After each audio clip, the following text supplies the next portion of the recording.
Eu quero falar com você sobre um assunto urgente. Para o seu bem, para o bem da sua família, assista esse vídeo até o final, pois as informações contidas nele, sem exagero nenhum, podem te ajudar no futuro bem próximo.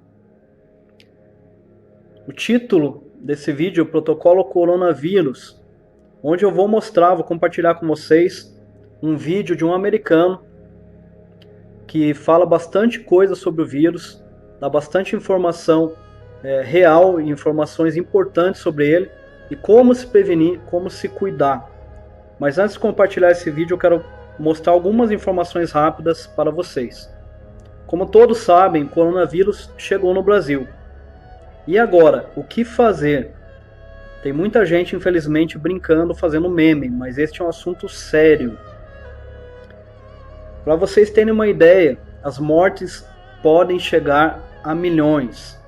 E não é exagero, não é sensacionalismo nem paranoia. Um cientista de Harvard disse que a pandemia de coronavírus provavelmente infectará 40 a 70% do mundo este ano. Para quem não sabe, a população mundial hoje está beirando 7,7 bilhões de pessoas. 70% daria mais de 4 bilhões de pessoas. Mas vamos supor que 40% da população mundial seja afetada por esse vírus. Isso daria mais de 3 bilhões de pessoas infectadas. Mesmo assim, muitas pessoas ainda brincam ou não dão importância devido ao assunto, dizendo que a taxa de mortalidade é baixa, para que se preocupar tanto? Se apenas 2% das pessoas morrem, etc. Mas vejam bem, com uma taxa de mortalidade de apenas 3%, os mortos podem ultrapassar 90 milhões de pessoas em todo o mundo. Lembrando que essa taxa de mortalidade, entre 2% e 3%, quem está fornecendo isso é o governo chinês, que não é nada confiável. Nós sabemos que eles escondem muitas coisas lá. Não é o assunto desse vídeo, mas lembrando rapidamente disso. Num próximo vídeo eu vou explicar detalhadamente toda essa questão. É só para vocês terem uma ideia, lá no Irã, a taxa de mortalidade está acima de 15%, então vejam a diferença. Mas mesmo considerando uma taxa de mortalidade baixa, nós podemos ver milhões de mortes, mais de 50, 60, 70 milhões de mortes no mundo, e aqui no Brasil teríamos também milhões de mortes. Então vamos falar um pouquinho sobre o protocolo coronavírus. O que seria esse protocolo? Seriam formas de proteção, de você proteger a si mesmo, sua família e as pessoas que você gosta. Eu dividi isso em duas partes, em duas principais coisas que você deve fazer. Então temos as medidas, as atitudes espirituais e as medidas e atitudes práticas. Vou falar rapidamente sobre isso, que eu quero mostrar para vocês logo as informações do americano. Então vamos lá, pessoal, atitudes espirituais. Oração, leitura da Bíblia, vida em santidade. Esses três pilares, ok? Oração, todo dia você deve orar e pedir a Deus que te proteja, né, que não permita que essa praga atinja a sua vida ou qualquer das pessoas que você ama, qualquer pessoa da sua família. Mas isso deve ser feito diariamente. Leitura da Bíblia para ter mais intimidade com o Senhor, para conhecer mais da vontade de Deus e mais dos assuntos relacionados ao fim do tempo, fim dos tempos. E vida em santidade. Por quê? Porque se você apenas é uma pessoa que não conhece a Deus e acha que vou orar e vou pedir para Deus me proteger, e você vive uma vida toda errada, em pecado, Deus não vai ouvir a tua oração e não vai te proteger. Então, esses três pilares aqui, eles só vão funcionar na vida daquelas pessoas que conhecem a Deus, que creem em Deus, que têm uma vida de intimidade com Ele, e que entregaram as suas vidas a Cristo, ou seja, pessoas que são salvas. Se você não é salvo ainda, se você não conhece a Cristo, mas você deseja isso para a sua vida, você pode comentar aí no vídeo, ou pode me mandar mensagem, que eu posso estar te passando mais informações, e a gente pode estar conversando sobre isso. Mas é interessante ver que lá em Apocalipse, o último livro da Bíblia, lá no finzinho, uma das mensagens finais que o Senhor Jesus deixa é a seguinte: quem é injusto, seja injusto ainda, e quem é sujo, seja sujo ainda. e quem é justo seja justificado ainda, e quem é santo seja santificado ainda. Apocalipse 22:11.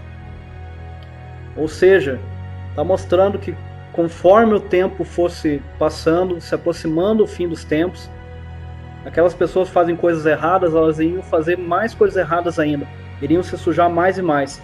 E quem é santo, quem está buscando a santidade, buscando vida com Deus, estaria buscando cada vez mais essa santidade e se afastando do pecado. E é isso que você precisa fazer em relação à atitude espiritual. Se afastar do pecado e ter uma vida cada dia mais de santidade, buscar cada dia mais Deus, orar mais, ler mais a Bíblia, ter mais intimidade com Deus, pedindo a proteção de Deus.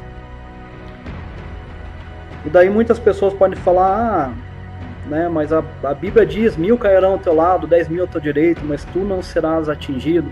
Então posso viver despreocupadamente, basta eu fazer essas coisas e pronto. Não é só também a questão espiritual. Nós temos que ter esse cuidado espiritual, mas também devemos tomar atitudes práticas. E por que eu estou falando isso? Porque basta olhar lá, por exemplo, para José do Egito. Deus revelou a ele o que iria acontecer, que iria ter um tempo de fome, de dificuldade, e deu sabedoria a ele para ele aprender como estocar alimento lá no tempo de fome. É apenas um exemplo, mas demonstra que podendo, a gente sabendo que as coisas estão acontecendo e vão piorar, nós devemos sim ter a parte espiritual, mas ao mesmo tempo nós devemos tomar atitudes práticas, ok? Então vamos para atitudes práticas. Veja, eu vou passar agora nesse vídeo de um prepper, que é um sobrevivencialista americano, no qual ele explica porque o coronavírus pode atingir uma gravidade muito maior do que as pessoas imaginam e com certeza muito maior do que está sendo divulgado nas mídias. Neste vídeo ele explica como se preparar com medidas preventivas para evitar a infecção com vírus e também o que fazer para você e sua família não passem apuro caso aconteça quarentena na sua cidade, como aconteceu na Itália, que as pessoas num dia foram dormir, no outro dia a cidade estava em quarentena, ou seja, estavam presos, assim como aconteceu na China, a mesma coisa. Pode vir a acontecer alguma coisa assim no Brasil se começarem a aumentar os casos. E daí imagina você preso em casa, sem comida, sem recursos, sem saber o que fazer. Então nesse vídeo o americano fala sobre tudo isso e eu recomendo, vale muito a pena vocês assistirem até o final, porque essas informações com certeza, como eu disse no começo desse vídeo, podem te ajudar num futuro bem próximo. 60 million people in quarantine right now.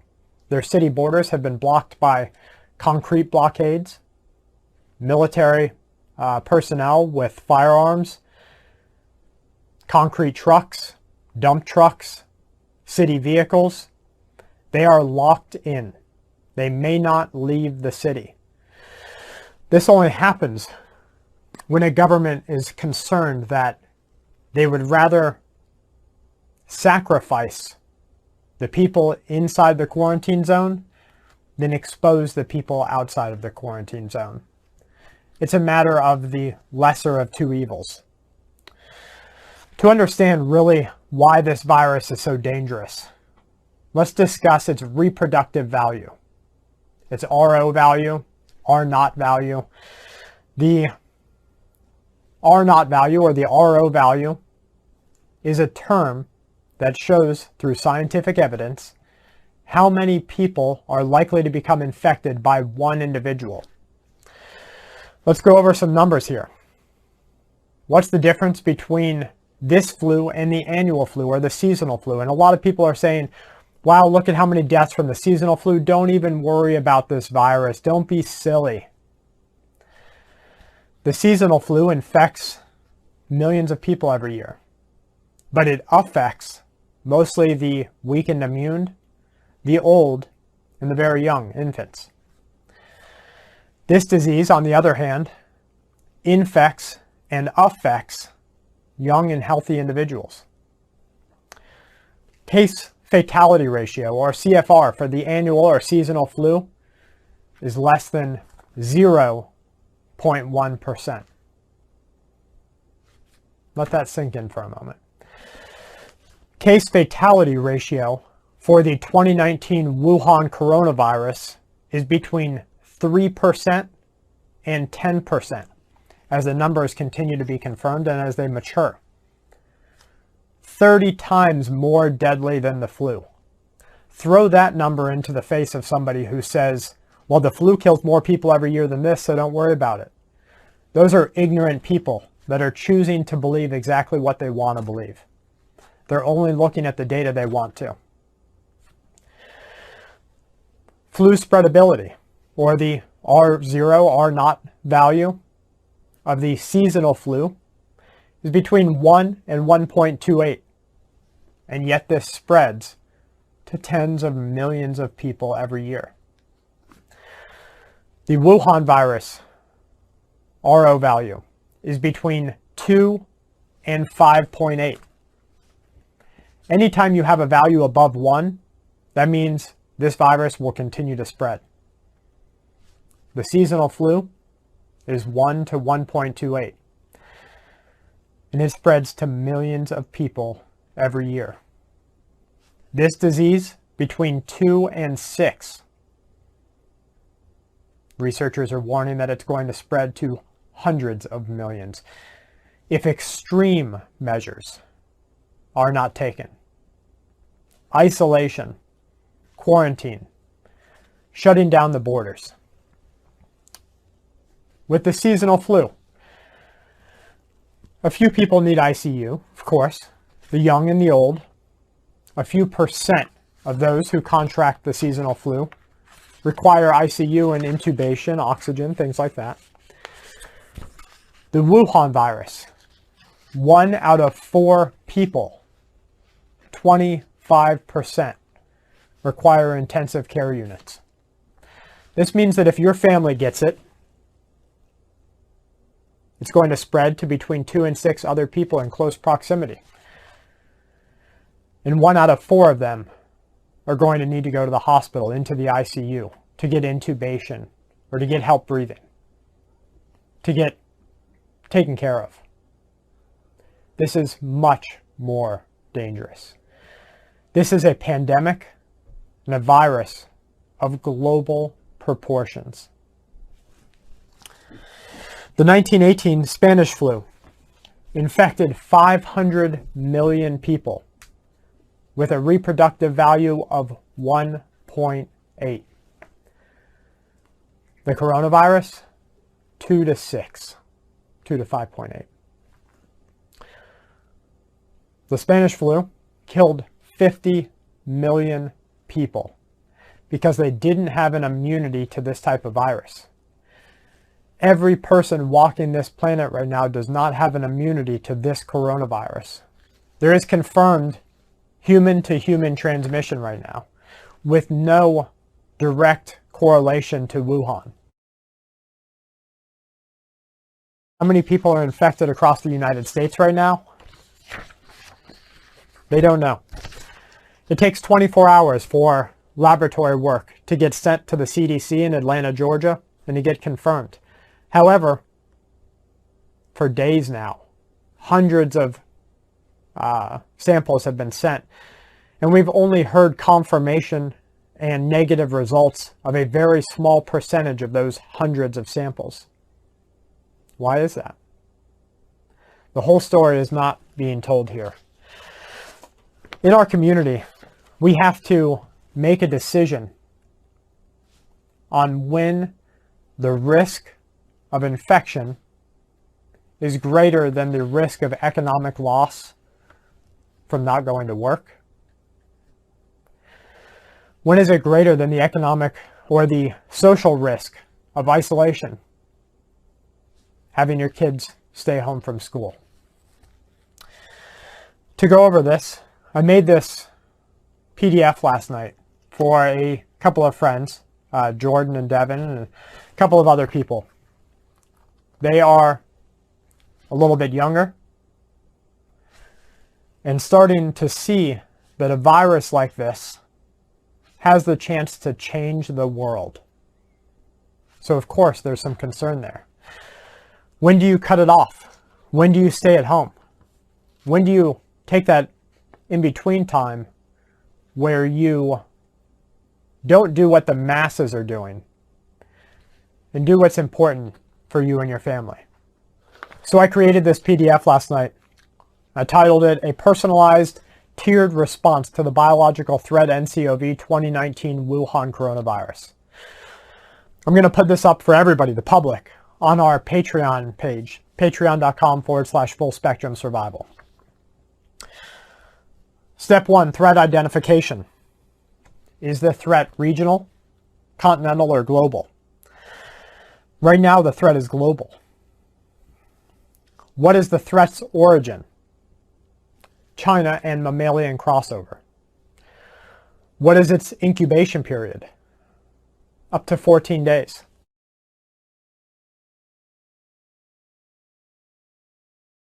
What is its reproductive value? Between 2.5 and 5+%. Are surgical masks viable?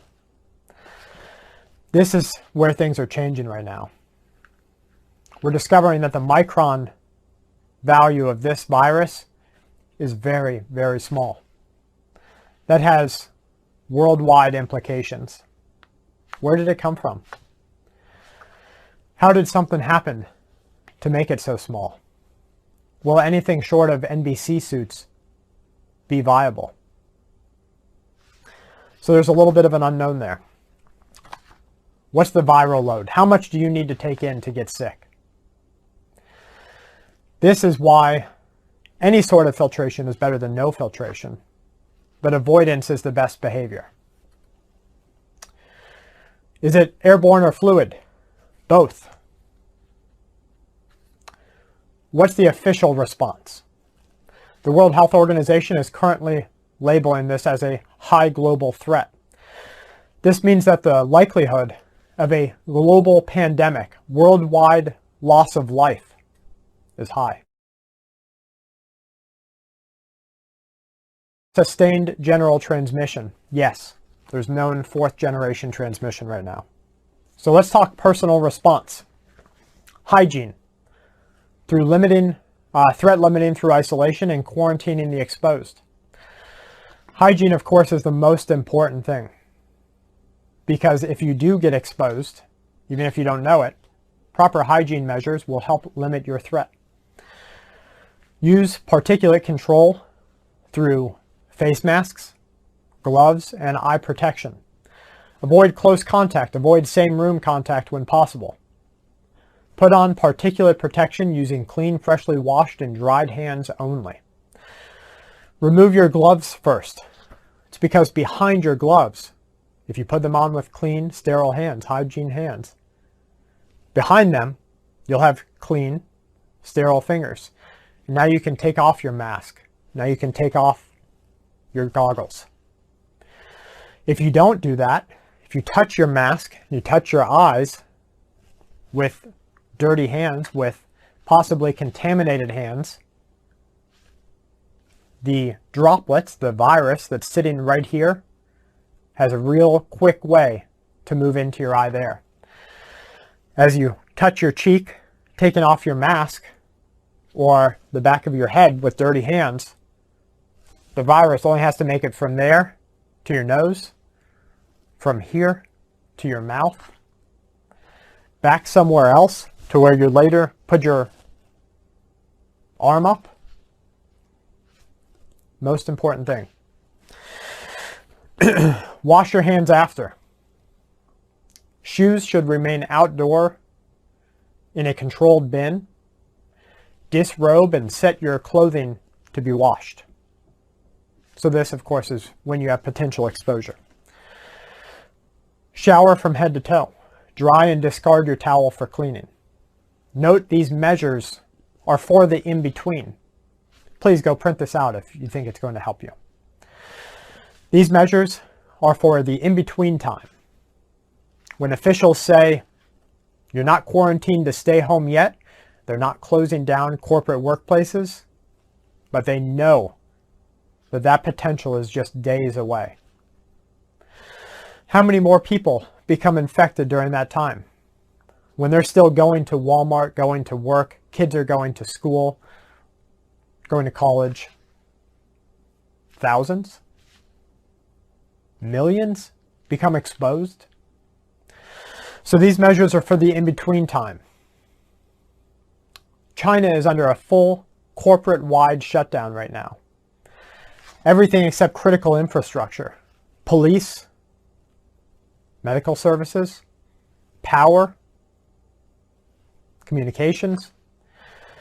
Everyone else is working from home or staying home from work because this virus is so serious that you could see hundreds of millions of deaths without these measures. Expose yourself to the virus unless you have to continue sustaining life. Make sure that you have the measures at home for isolation. Right now, in the in-between, use time off of work, if possible, to continue to gather information, knowing that the incubation period of this virus is between 2 and 14 days, and people can shed the virus during that time. Say, hey, work. I'm going to take a couple of days vacation. I'm going to take the kids on vacation.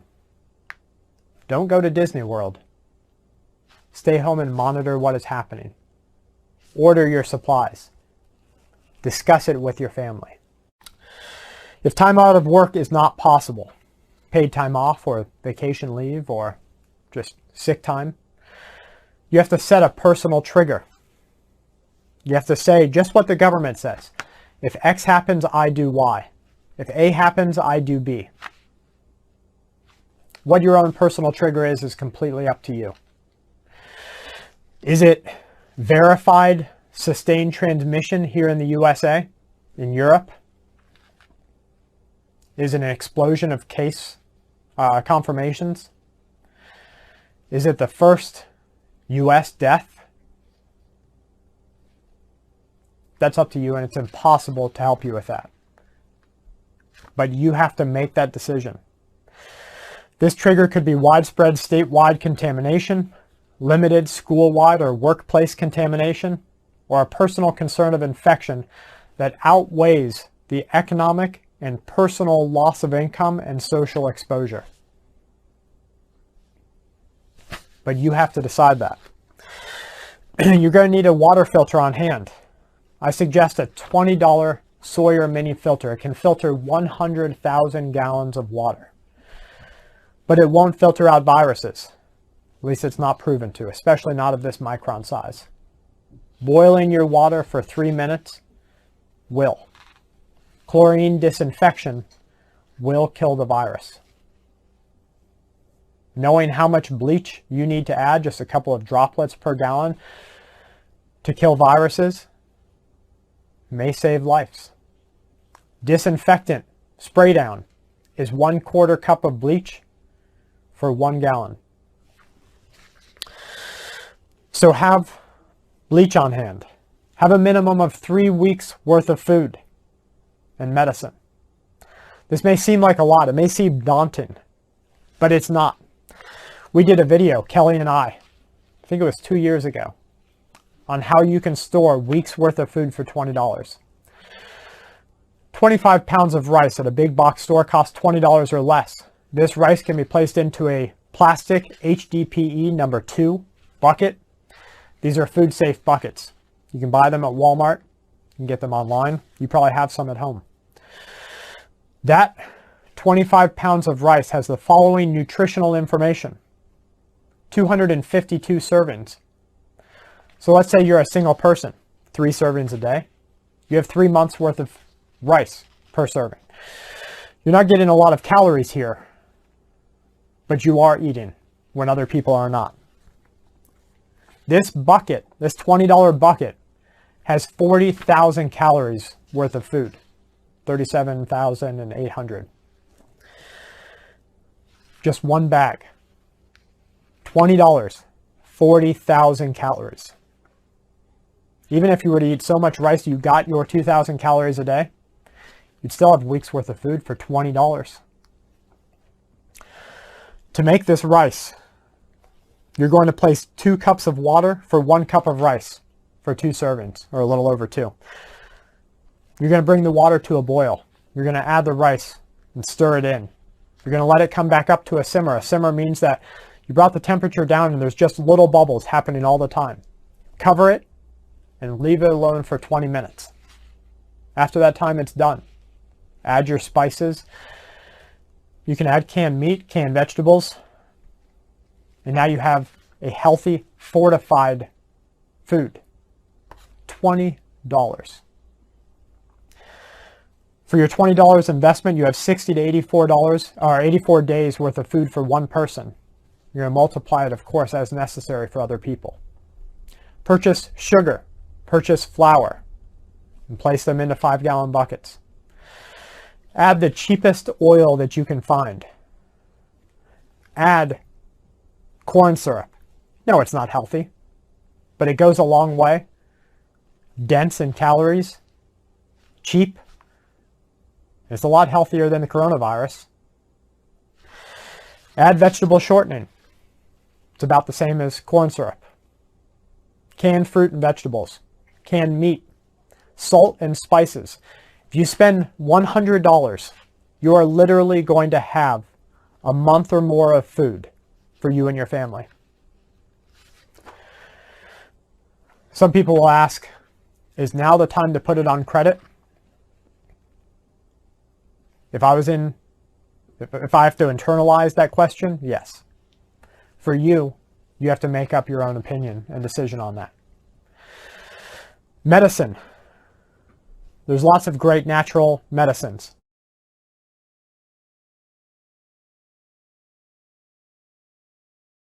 The things that you need to get from the store delivered to your home. A rain suit, masks, gloves, swim goggles. If you look at my recent Amazon purchases, you're going to find each one of those items. Lighters, water filter, buckets, a lawn sprayer, detergent, and bleach, and rain boots.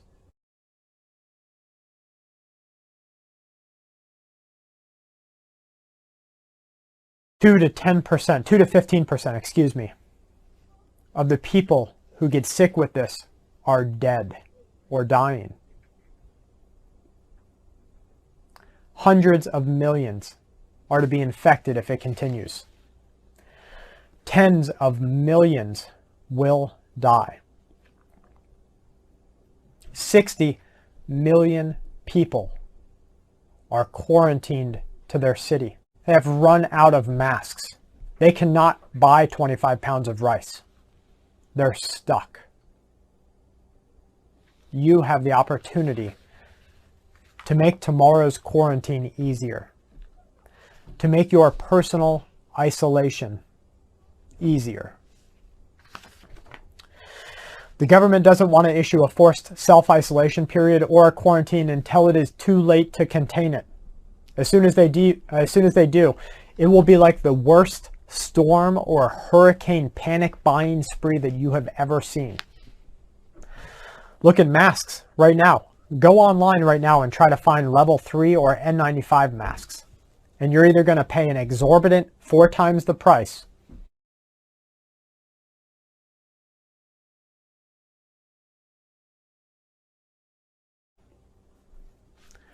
you have to consider what you will do to protect yourself. This is a research article. Will China's lockdown contain the outbreak?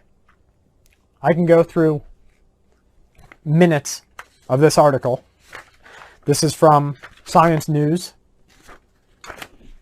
But at the end of the day, it says that the infection rate, the reproduction rate, will not allow this virus to be contained.